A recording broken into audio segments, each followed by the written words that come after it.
Okay. Number 4 అండి. వన్యప్రాణుల పాత్ర ఏమిటి?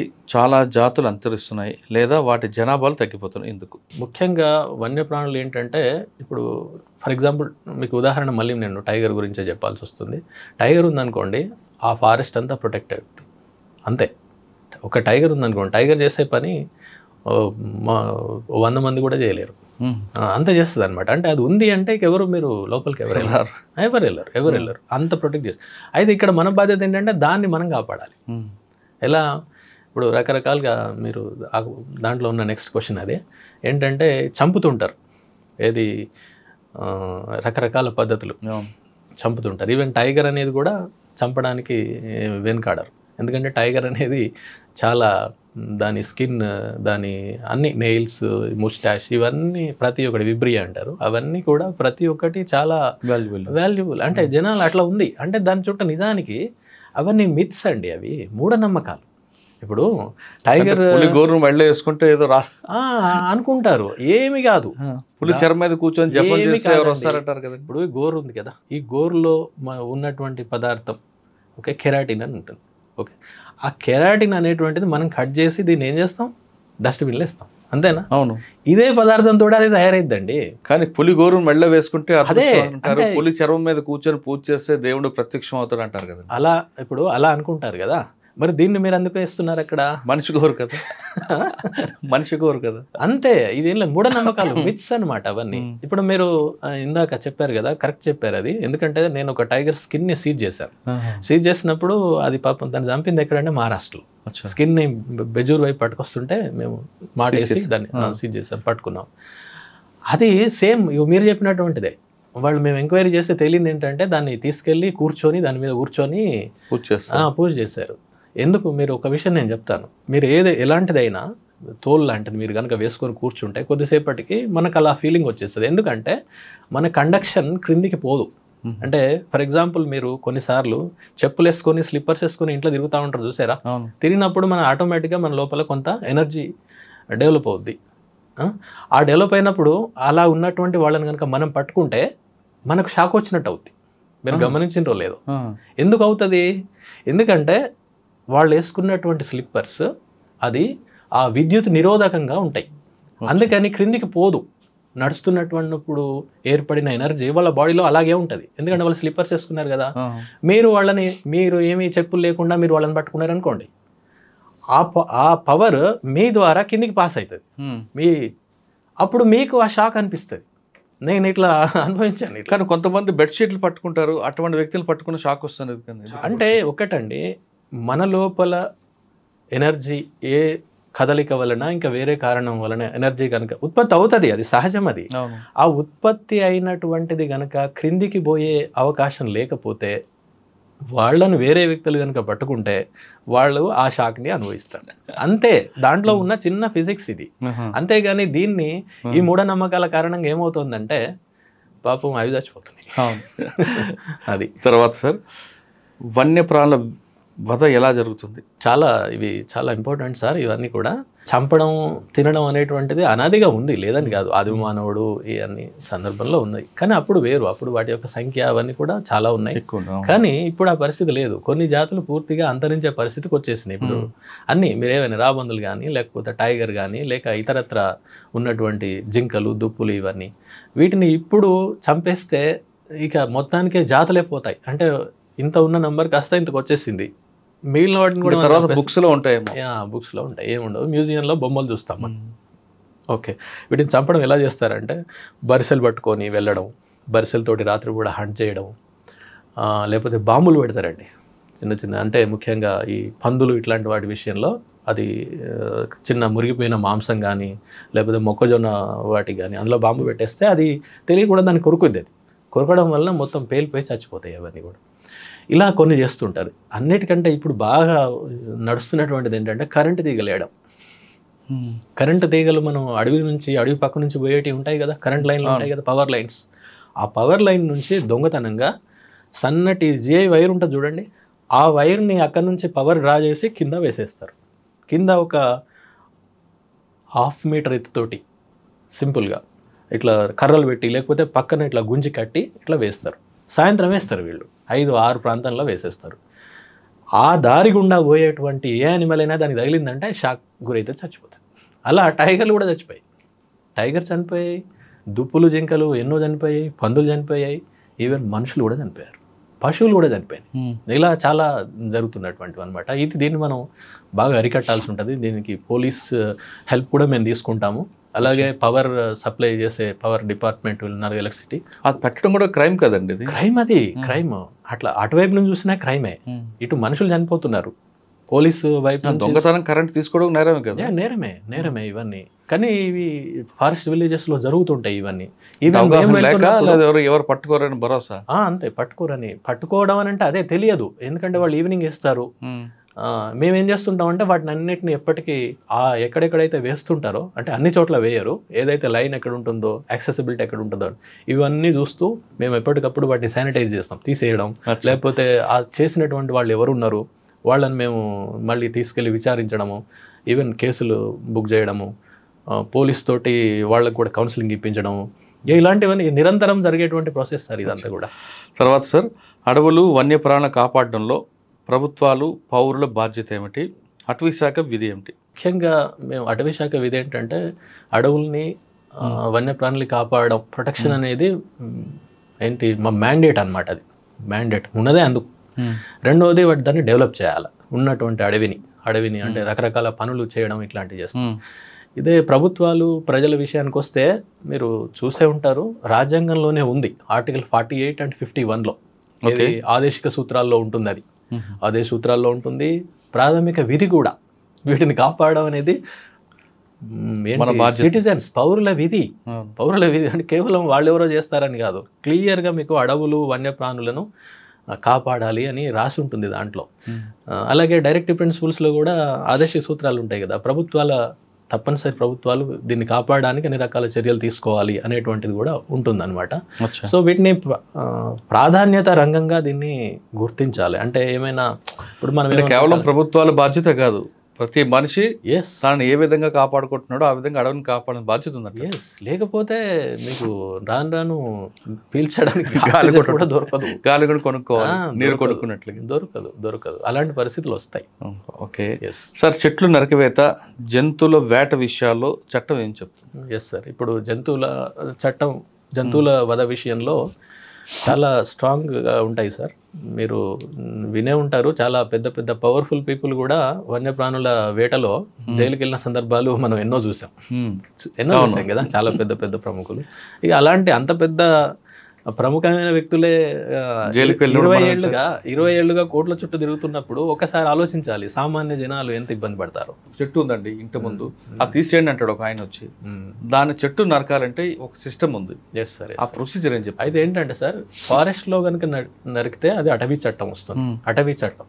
అదే ఫారెస్ట్ కాకుండా బయట ఉందనుకోండి, ఫారెస్ట్ భూమి కాకుండా అది పట్టణం కావచ్చు, ఇంకా వేరే ప్రాంతాలు ఏవైనా అవుతే దానికి ఏంటంటే వాల్టా అని ఒక చట్టం ఉంటుంది. ఆ వాల్టా చట్టం ప్రకారం మీరు తప్పనిసరి అనుమతి తీసుకోవాలి. అనుమతి తీసుకున్నట్టయితే మీ పైన జరిమానా విధించబడుతుంది. అదే అడవిలో అనుకోండి, అడవిలో కనుక ఫారెస్ట్ కనుక నరికేస్తే సంవత్సరం నుండి 3 సంవత్సరాల వరకు వాళ్ళకి జైలు శిక్ష కూడా విధించవచ్చు. ఇది జరిమానాతో పాటు. సార్, ఇప్పుడు వాల్టా చట్టాన్ని వాల్టా డిపార్ట్మెంట్ ని అప్రూవ్ చేయాలంటే ఏం చేయాలి? అంటే సంబంధించిన రెవెన్యూ అధికారులు ఇక ఫారెస్ట్ పీపుల్ వాళ్ళ నుండి అనుమతి తీసుకోవాలి సార్, తీసుకొని చేయొచ్చు. అంటే అది ఏ విధంగా మీకు బాగా ఇబ్బంది పడుతుంది, దానికి ఏం చేస్తారంటే మీకు అనుమతి ఇస్తారు. అనుమతి ఇవ్వడంతో పాటు వాళ్ళు చేసేటువంటి కొన్ని కండిషన్స్ ఉంటాయి. మళ్ళీ మీరు కొన్ని మొక్కలు పెట్టాలి. అట్లా ఆ కండిషనల్గా వాళ్ళు అనుమతిస్తారు, అప్పుడు మనం చేసుకోవచ్చు. అది కూడా అన్ని జాతులు కాదు, కొన్ని జాతులకి ఇస్తారు, కొన్ని ఎగ్జామ్టెడ్ ఉంటాయి, దానికి మనం ఎగ్జామ్టెడ్ మనం చేసుకోవచ్చు. సార్, మానవ వన్యప్రాణ సంఘర్షణ ఎందుకు ఏర్పడుతుంది? అదే సార్, ముఖ్యంగా ఏంటంటే అడవులు నాశనం కావడం, అడవులు ఉన్నటువంటివి కాస్త వాటి క్వాలిటీ దెబ్బతినడం వల్ల ఇవి బయటకు వచ్చేస్తున్నాయి. వాటి ఆహారం కొన్ని చోట్ల మీకు చెప్తాను. ఇప్పుడు ఇండోనేషియా లాంటి దేశాల్లో అడవి పుల్ల సంఖ్య బాగా తగ్గిపోయింది. ఎందుకు తగ్గిపోయింది అని రీసెర్చ్ చేసి తెలిస్తే ఏమైంది తెలుసా? టైగర్స్ వేటినైతే తింటాయో వాటిని వేటాడి వీళ్ళు తినేశారు. అంటే వీళ్ళు తిని సరిపోక అంటే దాన్ని ఏమంటారు, ప్రే బేస్ తగ్గిపోవడం వలన టైగర్స్ బయటకు వచ్చేసాయి.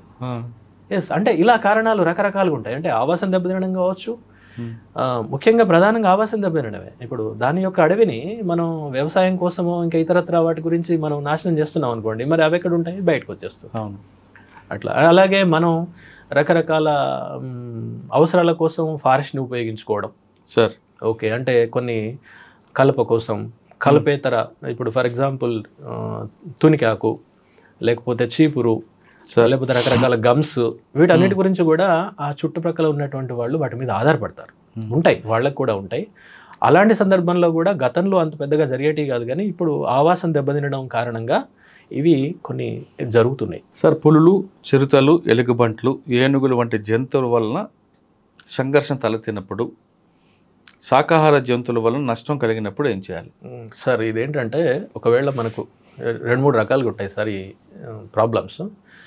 ఒకటి, ఆ యానిమల్ వలన ఇంజూరీ కావడం, మనుషులు ఇంజూరీ కావడం. రెండవది, చనిపోవడం కూడా జరుగుతుంది.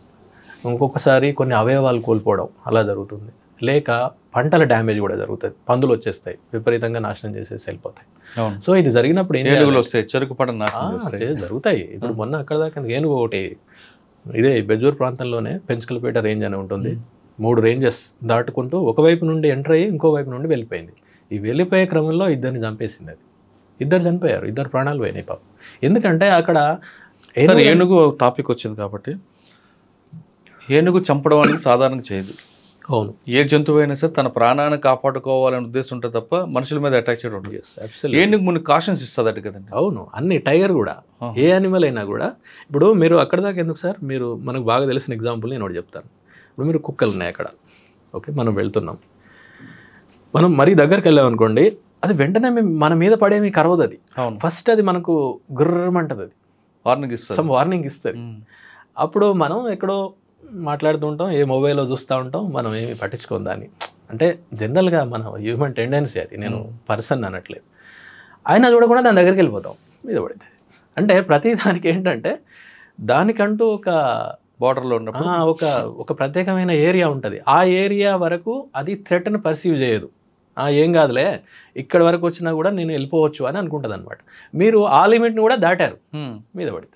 ఏనుగు ఏం చేస్తుందండి? అయితే ఇది కూడా ఇప్పుడు మొన్న జరిగింది కూడా, అవి వస్తున్నప్పుడు ఈ ఏనుగు గురించి మనకు మన ప్రాంతంలో ఐడియా లేదు. ఎందుకంటే ఏనుగులు మన అడవిలో లేవు, ఈ మధ్యలో వచ్చినటువంటిది. అది బహుశా కొన్ని దశాబ్దాలు శతాబ్దాల క్రితం చిత్తూరు, శ్రీకాకుళం ఇటువైపు ఉంటాయి. మన దగ్గర ఒకప్పుడు ఉన్నాయేమో, మరి మనకు తెలియదు. ఎందుకంటే మన టెంపుల్స్ మీద మనం కథలు చెప్పుకునేటప్పుడు, లేకపోతే హిస్టరీ చెప్పుకునేటప్పుడు మనం చదువుతాం వీటన్నిటి, రాజులు ఇంతగా పెంచేవాళ్ళు అది ఇది అని చెప్పేసి. బహుశా మరి అప్పుడు ఉన్నాయేమో, మనకు తెలియదు, రికార్డ్స్ మనకు తెలియదు. కానీ బహుశా నేను అనుకుంటున్నా ఇప్పుడు అవి ఛత్తీస్గఢ్లో ఉన్నాయి. యాక్చువల్గా ఛత్తీస్గఢ్ నుండి మహారాష్ట్రకు వచ్చేసినాయి. మహారాష్ట్ర నుంచి మనకు ఆనుకోనే ఉంది బెజూర్ ప్రాంతం, కాగజ్ నగర్, దానికి ఆనుకోనే ఉంటుంది.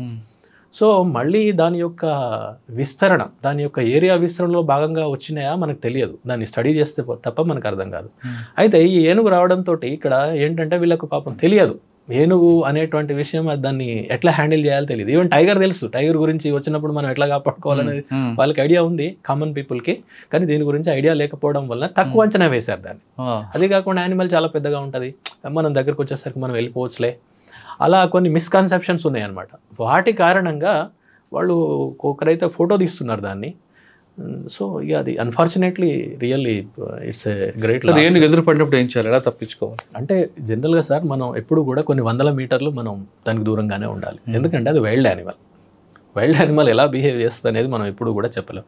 Few hundreds of meters you should be away from it. So దాన్ని మనం ఎప్పుడు కూడా డిస్టర్బ్ చేయకూడదు. దాని మానసిక స్థితి ఎలా ఉంది ఏంటనేది మనకు తెలియదు. ఇప్పుడు పక్క ఉన్న మనుషుల సివిలైజ్డ్ పీపుల్ యొక్క మెంటాలిటీనే మనం ఒక్కొక్కసారి అంచనా వేయలేము. అలాంటిది it is a wild animal. Wild animal యొక్క అది ఎలా ఉందో తెలియదు. మళ్ళీ అదేంటంటే ముఖ్యంగా మొన్న వచ్చినటువంటిది మస్త్లో ఉంది అంటారు. మస్త్ అనేటువంటిది ఒక టెండెన్సీ అనమాట. అది ఎప్పుడంటే కొన్ని మగ ఏనుగుల్లో ఇప్పుడు మన కౌమార దశలో ఉన్న పిల్లలు ఎట్లయితే బిహేవ్ చేస్తారో అప్పుడు అవి కొంచెం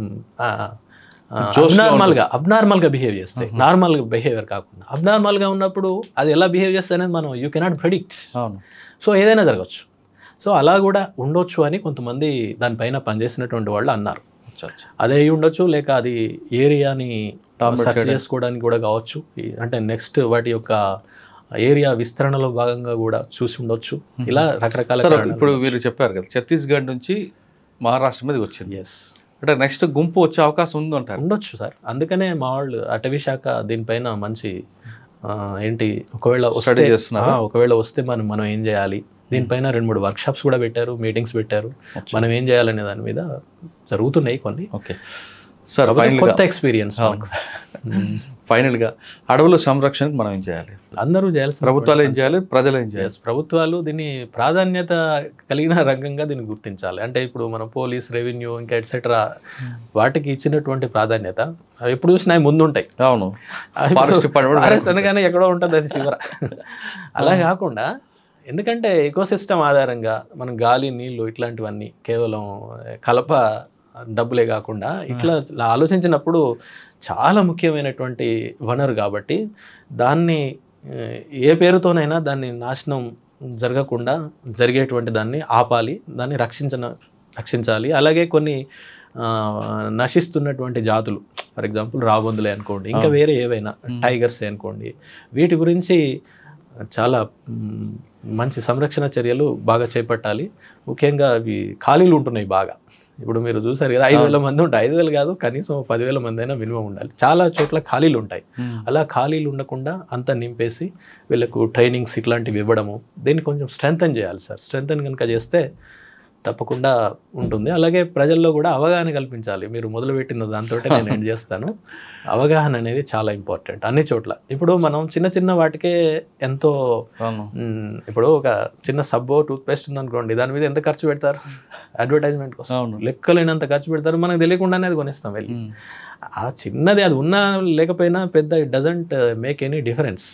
బట్ ఇంత పెద్ద విషయం ఇది. దీని గురించి కూడా రకరకాల మాధ్యమాల ద్వారా అవగాహన జనాల్లో కానీ అందరిలో సార్, నాట్ ఓన్లీ ఏది కామన్ పీపుల్ అని కాదు, ఈవెన్ ఎడ్యుకేటెడ్ చదువుకున్న వాళ్ళు కూడా, ఈవెన్ ఉద్యోగస్తులు కూడా, పోతే ఏమవుతుంది దాన్ని పోవడం వల్ల? రోడ్ వేసేస్తున్నాం, మాకు వస్తుంటాయి సమస్యలు, రోడ్ వైడనింగ్ అంటారు. ఏమైందండి, అది పోతే పోయింది, వేయనివ్వండి అని మా కొంతమంది అధికారులు వాళ్ళు కూడా మా పైన ప్రెషర్ తీసుకొచ్చిన సందర్భాలు బోలెడు ఉన్నాయి. అలా చాలా తెలియదు వాళ్ళకి దాని గురించి. అంటే ఎప్పుడు కూడా హ్యూమన్ సెంట్రిక్గానే ఆలోచిస్తూ ఉంటారు. కానీ ఇక్కడ చెట్లు, జంతువులు అనేవి కూడా చెట్లు, జంతువుల గురించి మాత్రమే మనం పనిచేయడం కాదు, మనుషుల గురించే పనిచేయడం. మనుషుల గురించే చెట్లను, జంతువులను కాపాడాలి. ఓకే, మనుషుల ఫైల్. ఇంకో క్వశ్చన్ అండి, ఈ డిపార్ట్మెంట్లోకి రావాలనుకున్న వాళ్ళకి మీరు ఇచ్చే మెసేజ్ ఏంటి? చాలా మంచి డిపార్ట్మెంట్ సార్ యాక్చువల్గా. అంటే ఇంత పెద్ద ఏమంటారు, ఆ చెట్లు, జంతువులు అనేవి మాట్లాడవు కదా. అవును, వాటి తరఫున మనం మాట్లాడాలంటే you are definitely a voice for the voiceless, తప్పకుండా. కాకపోతే ఏంటంటే ఇక్కడ చాలా రిస్క్ కూడా ఉంటాయి, ఛాలెంజింగ్ ఉంటుంది. అంత ఈజీ ఏం కాదు మనం అనుకున్నట్టు. ఏదో మీరు ఎడ్యుకేషన్ డిపార్ట్మెంటో లేకపోతే ఇంకా ఎన్నో డిపార్ట్మెంట్స్ ఉన్నాయి. అంటే అఫ్కోర్స్ అందులో ఉన్న సాధక బాధకాల గురించి నేను ఎక్కువ మాట్లాడలేను. కానీ ఇది ఏంటంటే ఇది ఓపెన్ రిసోర్స్ సార్. ఇది ఓపెన్ రిసోర్స్. ఎవ్రీబడి, ప్రతి ఒక్కరూ నాదే అనుకుంటారు, కానీ దానికి ఎవరు ఏం చేయరు. ఇది మా అడవి అంటారు. అడవి కరెక్టే, మరి మీరేం చేస్తున్నారు అడవికి? అడవిని దాన్ని కాపాడడానికి దాంట్లో ఉన్నటువంటి మనం తీసుకుంటాం. సరే, దగ్గర ఉన్నటువంటి సముదాయాలు, సమాజాలు వాటి మీద ఆధారపడడం తప్పేం కాదు, కానీ దాన్ని నాశనం చేయకూడదు. ఎందుకంటే అది మన గురించి మాత్రమే కాదు, మన ముందు తరాలు అనుభవించారు. 10 తరాలు 50 తరాల ముందుకెళ్ళినా అదే అడవి మీకు ఉపయోగపడింది. మీ తరం కూడా పోయిన తర్వాత మళ్ళీ 50-100 తరాలు వస్తాయి. అన్ని తరాలకు కూడా అది ఉపయోగపడాలి. అలా కాకుండా మనం ఇప్పుడే మొత్తం ఎక్స్ప్లాయిట్ చేస్తే అది నాశనం అయిపోతుంది. అంటే ఇది ఒక రకంగా మా వాళ్ళు చెప్పే మాట ఉంటుంది ఒకటి, అంటే we're working for not only for this generation, but we're working for the generations to come. వచ్చే జనరేషన్స్ కూడా మనం చేస్తున్నాము అని మా కొంతమంది సీనియర్ ఆఫీసర్స్ మమ్మల్ని ఇన్స్పైర్ చేస్తుంటారు అనమాట. అంటే కొద్దిమంది ఉంటారు, there are certain people who are really guiding us. కాకపోతే రిస్క్స్ ఉంటాయి, నేను కాదనట్లేదు. చాలామంది వదిలిపెట్టిపోదాము అది ఇదని అనుకుంటూ ఉంటారు వేరే ప్రయత్నాల వల్ల. ఎందుకంటే వాళ్ళకు కొన్ని ప్రెషర్స్ కూడా ఉంటాయి అనమాట. ఇప్పుడు నేను మీకు ఇందాక అన్నాను కదా, చదువుకున్న వాళ్ళే సహకరించట్లేదు, వేరే ఇతర ఉద్యోగస్తులే సహకరించారు. పోతే ఏమవుతుందండి, అదేం పోతే ఏమవుతుంది, వేసేద్దాం, రోడ్ వేసేద్దాం, లేకపోతే అది కట్టేద్దాం, ఇది కట్టేద్దాం. కరెక్టే సార్, దానికి ఒక ప్రొసీజర్ ఉంది కదా. ఇప్పుడు ఒకటి మీరు రోడ్డు వేయాలన్నా, వేరే ఏదైనా కట్టాలన్నా కూడా, నేను ఇక్కడ మీకు ఒక మాట చెప్పాలి, ఎలాంటి డెవలప్మెంటల్ వర్క్స్కి ఫారెస్ట్ డిపార్ట్మెంట్ ఏం వ్యతిరేకం కాదు. ఇప్పుడు ఒక రోడ్ వేస్తున్నారు, చిన్న రోడ్డు కాస్త 4 లేన్ల రోడ్ వేశారు, దానికి పర్మిషన్ తీసుకోవాలి. ఒకటి అటవీ సంరక్షణ చట్టం 1980, ఫారెస్ట్ కన్జర్వేషన్ యాక్ట్ 1980 అని ఒకటి ఉంటుంది. అది ఏం చెప్పిద్దంటే, మీకు ఫర్ ఎగ్జాంపుల్ మీకు ఒక 100 ఎకరాల భూమి కావాలి ఒక రోడ్డుకి, మీరు 100 ఎకరాల భూమి మళ్ళీ వేరే చోట ఇవ్వాలి. ఇచ్చి మీరు ఇచ్చేటువంటి భూమిలో ఎట్లాగో చెట్లు ఉండవు, మళ్ళీ చెట్లు పెంచే విధంగా డబ్బులు కూడా ఇవ్వాలి. ఓకే, అయిన తర్వాత మీకు ఇది హ్యాండ్ ఓవర్ చేస్తారు. కరెక్టే కదా అది. రైట్. అట్లా లేకపోతే ఏమవుతుంది, ఉన్నది కాస్త పోతుంటుంది కదా. అవునండి. చివరికి అక్కడ ఏం మిగలదు, ఇక అడవి ఏం మిగలదు. రైట్. ఇది అందరూ ప్రొసీజర్ ఫాలో కావాలి. ఇంకా దురదృష్టం ఏంటంటే కొంతమందికి ఇది ఉన్న సంగతి కూడా తెలియదు. కొంతమంది నిర్లక్ష్యం చేస్తారు. ఏం కాదులేండి, ఏమున్నది, చిన్నదే కదండి, దానికి ఏమవుతుంది, మీరు చేసేయండి అని మాట్లాడే వాళ్ళు కూడా చాలామంది ఉంటారు. కానీ ఎప్పుడైతే ఈ అవగాహన కల్పించడం అనేది జరిగితే, ఈవెన్ కోర్టుల్లో కూడా సార్, కోర్టులోకి వెళ్ళినప్పుడు కూడా ఎలా ఉంటుందంటే, ఈవెన్ మ్యాజిస్ట్రేట్స్ అట్లాంటి వాళ్ళకి మేము సార్ ఈ చెట్లు కొట్టారు, జంతువులు కొట్టారు అంటే, వాళ్ళు ఈ మనుషులకు సంబంధించి ఎన్నో చూసుంటారు కదా, మనుషులదే పెద్ద పట్టించుకున్నప్పుడు ఈ జంతువులది ఏముందండి అన్న మాట్లాడే సందర్భాలు కూడా చాలా ఉంటాయి. కానీ మేము వాళ్ళకి కన్విన్స్ చేయాలి, అట్లా కాదు సార్, ఇలా ఉంటుంది, మీరు దీన్ని ఇట్లా చేయండి. అలాగే ఎవిడెన్సెస్, అది కూడా పెద్ద సమస్య మాకు. ఎందుకంటే ఇది అడవులలో జరుగుతాయి సార్, అవును, లోపల ఎక్కడో జరుగుతాయి. అక్కడ ఎవడు మీకు ఎవిడెన్స్ ఇస్తాడు? ఇవి చాలా వరకు ఇదో పెద్ద తలనొప్పి అయిపోతుంటుంది. అయినప్పటికీ మేము రిమైండ్ చేస్తుంటాము, ఛార్జ్ షీట్స్ వేస్తుంటాము, చూస్తుంటా. అంటే మా సిబ్బంది, పరిమితమైన సిబ్బంది ఉన్నప్పటికీ కూడా we try to do our level best. Okay, చూస్తుంటాం. సమస్త మానవాళి హాయిగా ఆరోగ్యంగా ఉండాలంటే అడవులు అవసరం అంటున్నారు రామ్మోహన్ గారు. అడవిని కాపాడే బాధ్యత కేవలం అటవీ శాఖ ఒకటే కాదు, ప్రతి ఒక్కరు కూడా బాధ్యతగా తీసుకుంటే అడవి అనేది మనకే కాదు భావి తరాలకు కూడా ఎంతో ఉపయోగపడుతుంటారు. ఒకవేళ అడవి కానీ కనుమరుగైతే అది కేవలం పుస్తకాలకు మాత్రమే పరిమితి అయితే కరోనా లాంటి పరిస్థితులు మరొకసారి వచ్చే అవకాశం ఉందని చాలా స్పష్టంగా తెలుస్తుంది. ఇది రామ్మోహన్ గారితో ఎక్సలెంట్ ఇంటర్వ్యూ. వచ్చే వారం మరొక ఇష్టం మళ్ళీ కలుద్దాం. అంతవరకు నమస్తే. Thank you sir, thank you very much. నమస్తే. మీరు ఎంత సబ్జెక్ట్ ఇచ్చారంటే వినే వాళ్ళకి మరి వాళ్ళు ఏ విధంగా తీసుకుంటారో చూడాలి. తప్పకుండా సార్, థ్యాంక్ యూ. నమస్తే.